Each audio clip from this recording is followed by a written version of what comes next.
লাড্ডু তো প্রত্যেকদিন খাই, এই সেমাই তো প্রত্যেকদিন খাওয়া হয় না, সেমাই তো ঈদেরই খাবার।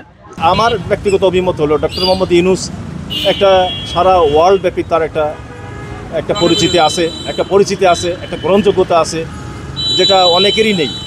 কিন্তু ডক্টর মোহাম্মদ ইউনূসের ব্যাপারে ফোন করে স্বয়ং হিলারি ক্লিন্টন বা বারাক ওবামা। অতএব তাকে আমাদের কাজে লাগাতে হবে এবং তিনি যেন একটা সুযোগ পায়, কিছুটা সময় দেওয়া উচিত তাকে।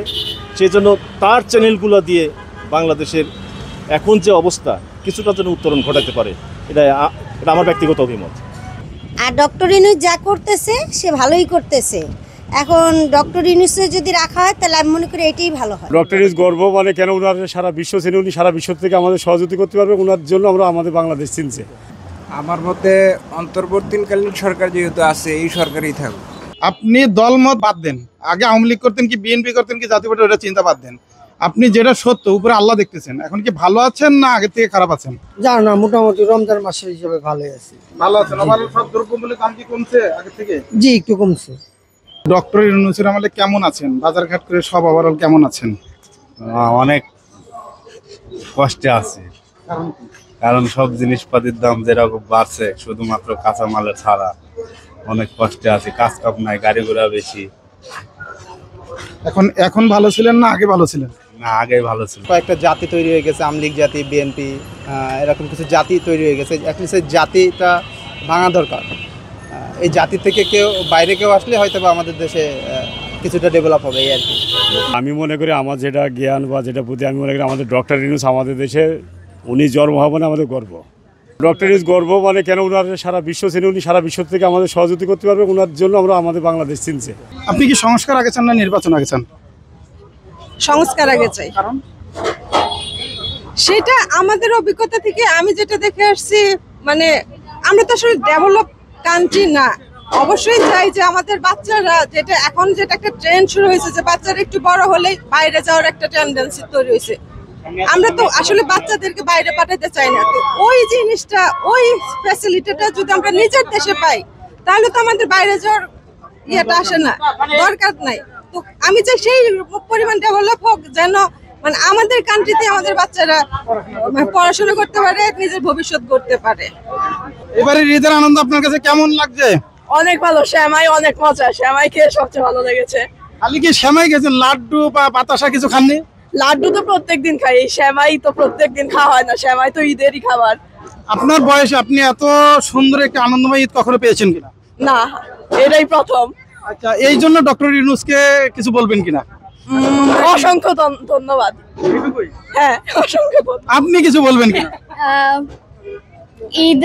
ঈদের জন্য অনেক মজা উৎসব তৈরি করেছেন উনি, এজন্য ওনার জন্য অসংখ্য ধন্যবাদ।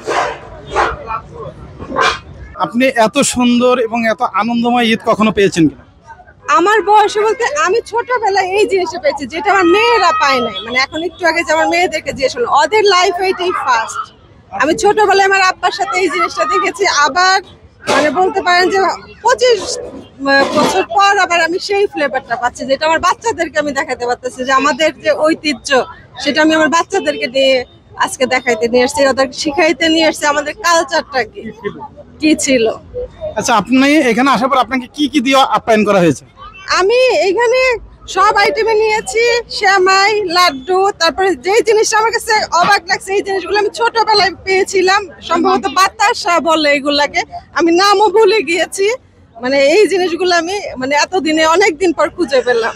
আচ্ছা, ডক্টর ইউনূস যে আপনাদেরকে এত সুন্দর একটি ঈদ উপহার দিয়েছেন, সেই সম্পর্কে কিছু বলবেন কিনা ওনাকে? এইটা তো অবশ্যই আমরা তার কাছে গ্রেটফুল। আমি বলবো যে সে এইভাবে যদি আমাদের সব মানে প্রত্যেকটা ক্ষেত্রে যদি আমাদের এইভাবে আস্তে আস্তে আমাদের ঐতিহ্যটা ফেরত আনে, এবং আমাদের যে দেশের যে ডেভেলপ, প্রত্যেকটা সেক্টর ডেভেলপটা আস্তে আস্তে যদি সে ফেরত আনে, আমরা সেই অপেক্ষায় আছি তার কাছে, যে ইনশাল্লাহ অবশ্যই আসবে। যেমন এইবার রোজাতে দ্রব্যমূল্যের দাম কম ছিল, আশা করি আমাদের আইন শৃঙ্খলা পরিস্থিতি আস্তে আস্তে আমরা তাকে একটু সময় দিলে সে সবকিছু ম্যানেজ করে নিতে পারবে। দর্শক দেখতেছেন, আমাদের মিডিয়ার ভাইরাও আনন্দ ভাগাভাগি করে নিচ্ছে, একজন আরেকজনকে খাইয়ে দিচ্ছে। আপনারা দেখতে পাচ্ছেন আমাদের মিডিয়ার ভাইদের একসাথে কাজ করি, সারাক্ষণ একসাথে অ্যাসাইনমেন্ট করি। এই ফিল্ডের যারা সহকর্মী তারাও আমাদের পরিবারের একটা অংশ হয়ে গেছে। প্রতি বছরই আমরা এরকম ঈদের আনন্দ করি, কাজের মধ্য দিয়ে ঈদের আনন্দ করি, ভাগাভাগি করি এবং মানুষের যে আনন্দ সেই আনন্দ উল্লাস, মানুষের সেই খবরগুলো দেশবাসী জাতির কাছে উপস্থাপন করে আমাদের ঈদের আনন্দ উপভোগ করতে হয়। এবং পাশাপাশি আমরা নিজেরাও চেষ্টা করি সহকর্মীদের সাথে আমরা আমাদের মতো করে আনন্দ করা, ঈদের সালামি বিনিময় করা, নানান ধরনের কাজের মধ্য দিয়ে আমরা থাকি। তো সব মিলিয়ে সবাইকে ঈদের শুভেচ্ছা, সবাইকে ঈদ মোবারক, সবাই সুস্থ থাক, শান্তিতে থাক সেই কামনা করি। আপনার কাছে জানতে চাচ্ছি, আপনার এই বয়সে এরকম ব্যতিক্রম ধর্মী ঈদ কখনো দেখেছেন কিনা? না, এরকম ব্যতিক্রম ধর্মী ঈদ আমি ঢাকায় কখনো দেখি নেই। গ্রামে অবশ্য সবাই একসাথে ঈদ করে, ওইটা একটু ডিফারেন্ট হয়, একসাথে আমরা মোলাকাত করি যেহেতু সবাই সবার চেনা। আর মিডিয়া কর্মী হিসেবে যদি বলি, সেটা আমরা তো আসলে সবসময় ছুটি পাই না এই 2 ঈদে, বিশেষ করে আমরা এক ঈদে যেতে পারি। সেক্ষেত্রে আমরা এই যে আমাদের সহকর্মী, আমরা একসাথে সকাল থেকে একসাথে আমরা কাজ করছি, একসাথে এই যে খুনসুটি হয়, অনেক কিছুই হয়, পরিবার ছাড়া ঈদ করতে হয়। তারপরেও ভালো লাগে যে মানুষের কথা তুলে ধরতে পারি, মানুষের যে আনন্দ বা অনুভূতিগুলো আমরা তুলে ধরতে পারি, তাদের কথাগুলো তুলে ধরতে পারি, তাদের কথাগুলো শুনতে ভালো লাগে। ডক্টর ইউনূসের সম্পর্কে কিছু বলবেন কিনা? না, এটা তো একদম রাষ্ট্রের যে কোনো মানুষেরই একদম দায়িত্ব থাকে যে তার দেশের মানুষকে সে এই যে কোনো সময় আনন্দে রাখা। সেই হিসাবে অবশ্যই রাষ্ট্রপ্রধান হিসেবে যে দায়িত্ব পালন করছে তাকে ধন্যবাদ। যে ভালো কাজ করবে সে দেশে ভালো ক্ষমতা করবে। আমি কোনো বিএনপি আমরা তো আমলিগ তো আমরা আগে থেকে আমরা কষ্ট পাইছি, তারা আমাদের দেশ জ্বালিয়ে দিয়েছে, আগে থেকে আমরা মুখ দিয়ে কথা বলতে পারি না, হামলা মামলা করেছে আমাদের নামে। দ্বিতীয় কথা হলো, তার জন্য আমাদের কোনো শিশুর, কোনো নারী, কোনো তার রক্ষা পায়নি। আর আমাদের বর্তমানে এখন আমরা দেখি আমাদের সাথে স্বৈরতারি করেছে ইরশাদ, হ্যাঁ, রওশন ইরশাদও করেছে, তারা বারবার তাদের জড়িত হাতে নির্বাচন করেছে। এরাও সে আমরা এখন আমরা কোনো রাজনীতিবিদ, আমরা রাজনীতি করি, আমরা কথা হলে এখন দেশে যে ভালো কাজ করবে, যে দেশ ভালো রাখবে, যে তাদের জন্য আমরা তাদের চাই, যে কোনো দল নেই। এখন আমরা আপনারা কি নতুন কোনো দল চাচ্ছেন বা ছাত্রদের নেতৃত্বে কোনো দল চাচ্ছেন কিনা? ছাত্রদের বয়স হয়নি, তাদের আমরা স্যালুট করি। কেন? তাদের রাজনীতি করতে হলে তাদের আরও বয়স লাগবে বা আরও সময় লাগবে। তারাও দেশের জন্য ভালো কাজ করে, তাহলে আমরাও তাদের সাপোর্ট করব। আপনি দলমত বাদ দেন, আগে আওয়ামী লীগ করতেন কি বিএনপি করতেন কি জাতীয় পার্টি, ওটা চিন্তা বাদ দেন। আপনি যেটা সত্য, উপরে আল্লাহ দেখতেছেন, এখন কি ভালো আছেন না আগে থেকে খারাপ আছেন? জানো না, মোটামুটি রমজান মাসে হিসাবে ভালোই আছি। ভালো আছেন? আমার সব দ্রব্যমূল্যের দাম কি কমছে আগে থেকে? জি, একটু কমছে। আমার ব্যক্তিগত অভিমত হলো, ডক্টর মোহাম্মদ ইউনূস একটা সারা ওয়ার্ল্ড ব্যাপী তার একটা পরিচিতি আছে, একটা গ্রহণযোগ্যতা আছে, যেটা অনেকেরই নেই। গ্রহণযোগ্যতা আছে, সেই ক্ষেত্রে সে যদি এটা কিছুটা রিকভার করতে পারে, তার পরিচিতিটা যদি কিছুটা, আমরা চিনি কাকে, যেমন আমরা চিনি একটা খুব বড় হলে পরে একজন মন্ত্রীকে চিনি, বা খুব বড় হলে পরে একজন উচ্চপদস্থ সচিবকে চিনি। কিন্তু আমাদের কাছে ফোন করলে আমাদের ব্যাপারে, আমাদের যে কোনো একটা তদবিরের ব্যাপারে ফোন করলে হয় একটা সচিব করবে, নাহলে একটা মন্ত্রী করবে, এই তো আমাদের দৌড় এতটুকু। কিন্তু ডক্টর মোহাম্মদ ইউনূসের ব্যাপারে ফোন করে স্বয়ং হিলারি ক্লিন্টন বা বারাক ওবামা। অতএব তাকে আমাদের কাজে লাগাতে হবে এবং তিনি যেন একটা সুযোগ পায়, একটা কিছুটা সময় দেওয়া উচিত তাকে। সেই জন্য তার চ্যানেলগুলো দিয়ে বাংলাদেশের এখন যে অবস্থা কিছুটা যেন উত্তরণ ঘটাতে পারে, এটা আমার ব্যক্তিগত অভিমত। অন্তর্বর্তীকালীন সরকারকে সময় দিতে হবে, কেননা প্রতিটা ক্ষেত্রেই এখন একটা বিপর্যস্ত অবস্থা। আমি একজন ব্যাংকার হিসেবে আমি দেখতে পাচ্ছি যে ব্যাংকিং অবস্থাটা খুবই শোচনীয়। সেই সেন্সে সময় দিতে হবে, তারা যেন সংস্কার করতে পারে। আর তারা যদি মোটামুটি 60-70% এটার মানে সঠিক পথে নিয়ে আসতে পারে, সেই ক্ষেত্রে পরবর্তী যারা আসবে, অথবা কিছু সংশোধন করা দরকার, কিছু ক্ষেত্রে যেমন সংশোধন করা দরকার, সেই সংশোধনটা একমাত্র অন্তর্বর্তীকালীন সরকারের মাধ্যমেই সম্ভব। একটা রাজনৈতিক সরকার আসলে তারা যদি পর্যাপ্ত পরিমাণ সিট না পায়, সেই ক্ষেত্রে সেইগুলো সংশোধন করাটা একটু দুরূহ ব্যাপার। তো সেই জন্য এদেরকে সময় দিতে হবে। আমাদের কথা হচ্ছে, যারা সচেতন মানুষ, যারা এ বিষয়ে মোটামুটি যারা ধারণা রাখে বা জ্ঞান রাখে, এদেরকে সময় দিতে হবে এবং আইন শৃঙ্খলা পরিস্থিতির যে অবনতি, সেটাকে উত্তরণ করতে গেলে সময় দিতে হবে। তারপরে প্রতিটা ক্ষেত্রে ব্যাংক, বিমা বলেন, তারপরে অর্থনৈতিক ক্ষেত্রে বলেন, শিক্ষা বলেন, প্রতিটা ক্ষেত্রে যেভাবে দেশের পরিস্থিতি যেভাবে অবনতি হয়েছে, সেটাকে উত্তরণ করতে গেলে অন্তর্বর্তীকালীন সরকারকে সময় দিতে হবে। প্লাস তারপরে পরবর্তীতে কিছু কিছু যেমন সংশোধন আসা দরকার, সেটা হলো কোন ক্ষেত্রে, যেমন আমি মনে করি সচেতন একজন নাগরিক হিসেবে যে তত্ত্বাবধায়ক কোনো দলের অধীনে নির্বাচন হওয়া ঠিক না। তত্ত্বাবধায়ক সরকারের অধীনে নির্বাচন হওয়াটা যৌক্তিক এবং এটাই সঠিক। তাছাড়া কোনো অবস্থাতেই আমরা বিগত যে নির্বাচনগুলো দেখেছি কোনো অবস্থাতেই কোনটাই সঠিকভাবে হয় নাই। তত্ত্বাবধায়ক সরকারের অধীনে যে দুইটা নির্বাচন হয়েছে সেই দুইটা মোটামুটি সঠিক হয়েছে।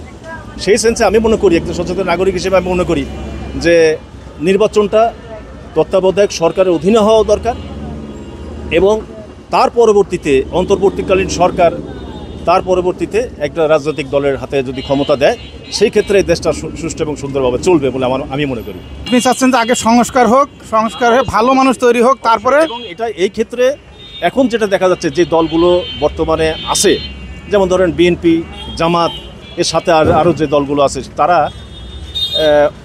যে মাঝে মাঝে যে দৃষ্টিভঙ্গিতে কথা বলে আমার মনে হয় মানে মোটামুটি বড় দলগুলোর অংশগ্রহণ নির্বাচন হওয়া উচিত বলে আমি মনে করি। ডক্টর ইউনূসের আমলে কেমন আছেন? বাজারঘাট করে সব ওভারঅল কেমন আছেন? অনেক কষ্টে আছে, কারণ সব জিনিসপাতির দাম যেরকম বাড়ছে, শুধুমাত্র কাঁচামালের ছাড়া অনেক কষ্টে আছে। কাজ কাম নাই, গাড়ি ঘোড়া বেশি। এখন ভালো ছিলেন না আগে ভালো ছিলেন? না, আগে ভালো ছিল, এখন আগে কি জিনিসের দাম শান্তিতে ছিলাম। এখন তেলের দাম বাড়তি, মানে যেটা নিত্য প্রয়োজনীয় জিনিসপত্র এটার দাম বাড়তি। এমনি তরি তরকারির দাম তো একটু কম। যেরকম 1 কেজি শসার দাম এখন 100 টাকা, তারপরে লেবুর দাম 50 টাকা হালি, আলুর দাম কম, ঠিক আছে, কিন্তু যেটা দরকারি জিনিস সেটার দাম বেশি। 1 কেজি গরুর মাংসের দাম 800 টাকা। আমরা তো গরুর মাংস মনে হয় বছরেও খাইতে পারি না। হ্যাঁ। আসসালামু আলাইকুম কাকা, কেমন আছেন? আলহামদুলিল্লাহ। ডক্টর ইউনূসের আমলে কেমন আছেন?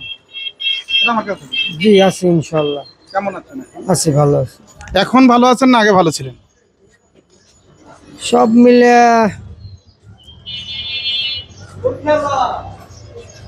কি বলবো আর, এখন যা আছি মোটামুটি আছি আর কি। আগে থেকে ভালো আছেন না আগে থেকে খারাপ আছেন?